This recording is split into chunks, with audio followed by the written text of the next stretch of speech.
Welcome back, everybody. Welcome back to another match reaction. This time, much more positive, much more like us. A few different talking points to get into of this game. Very interesting, given the team selection, the performance, a lot of other things. Before I get into that, of course, the usuals.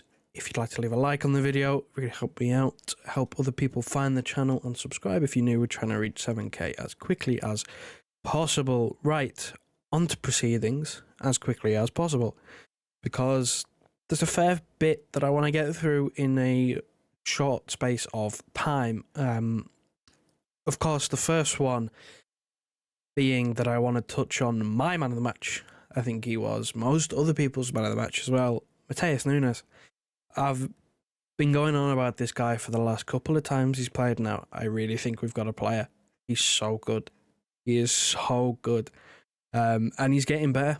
He's getting better every game he plays. He's still at a relatively good age. He's not like young, but he's not old by any stretch of the imagination. He's got enough development left in him, especially under Pep Guardiola. Could be a scary prospect, scary player that we might have. And, you know, creates the first goal, the own goal with the driving run. I mean, that's what he's known for. That's what he's best at. Driving runs from the midfield. I think having him and Kovacic in midfield, you know, just whether it's on the ball or off the ball, just making runs.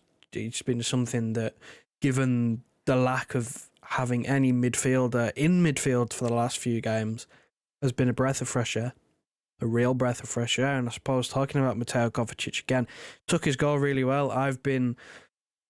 I remember saying to someone one time that, you know, I would not be surprised if Mateo Kovacic goes his entire City career without scoring a goal. That's how good he is in front of goal in my eyes. But he took it really well today, and fully deserved. Of course, he's the experienced one in this competition. He's the player in this squad who has had the experience in this competition, won this competition twice with two different clubs. I think he could be the first player to win it with three if we were to win, course, on Friday night.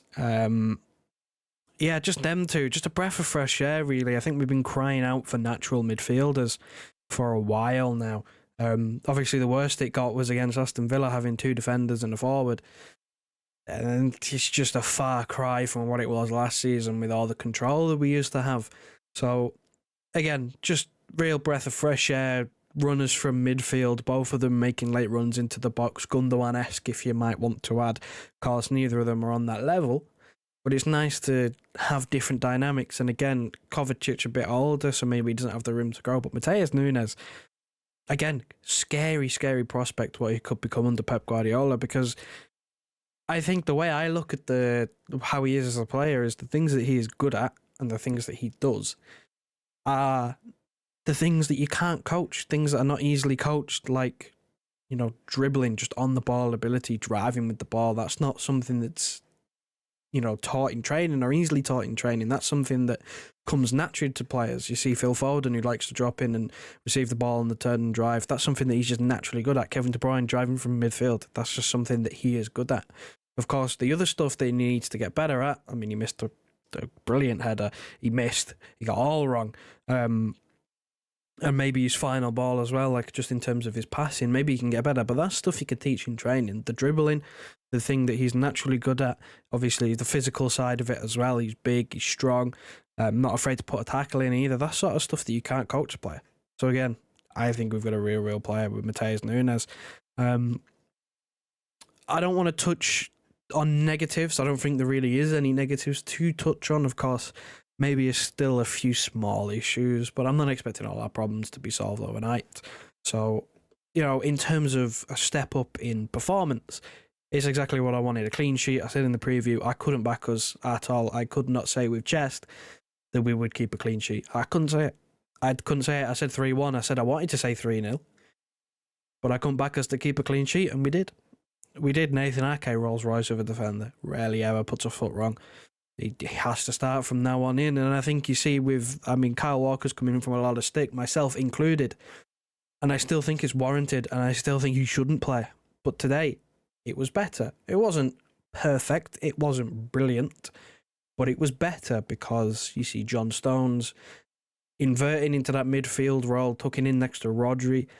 Kyle Walker's allowed to stay back and be a defender, something that he's better at than going forward. In fact, something that he's a natural at, being a defender, a 1v1 defender. He didn't push on the right and have to put crosses into the box or any of that shit that he's been doing that's been driving me and a lot of you guys insane over the last few games. He didn't do that. He stayed back, sat in the 3. You know, that assist for Kovacic's goal outside of the foot, I did not know he had that in his locker. I don't think even he knew he had that in his locker, which surprised me. But again, I still don't think he should be the first name on the team sheet. He will be. I still don't think he should be.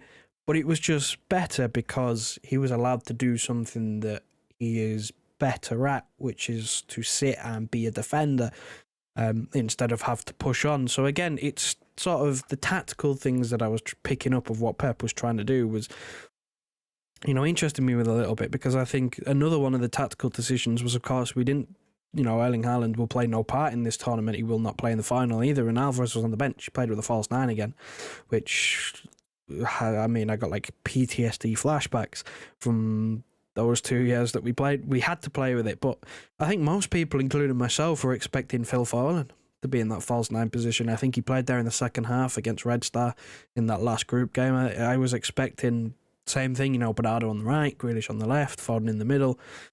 It wasn't. It was Grealish on the left, Foden on the right, and Bernardo Silva is in the middle. And again, I think that kind of complemented maybe a sluggish start. Of course, they tried to park the bus. They had 11 men behind the referee at one point. They tried to park the bus, but just the fluidity, you know, Bernardo Silva would drop or he'd drift one side, that'd allow Nunes to push up and pick up pockets of space, Kovacic as well. Like, it worked really well for fluidity. I mean, we dominated the game, we had all the possession. It's control. I was saying I wanted to see against Crystal Palace. Of course, it didn't happen, but I wanted to see control. I wanted to see a different side to us that we haven't seen this season, that we saw last season, which was control. Control the game, nothing silly, try and keep a clean sheet. And we did that today. We controlled the game. We didn't panic when they were parking the bus. I mean, the own goal just before halftime really changed the game because they came out in the second half and knew they had to score, which opened up a little bit more space for our attacking players. And we got a lot more opportunity, and I think 3-0 is slightly kind. We could have scored more.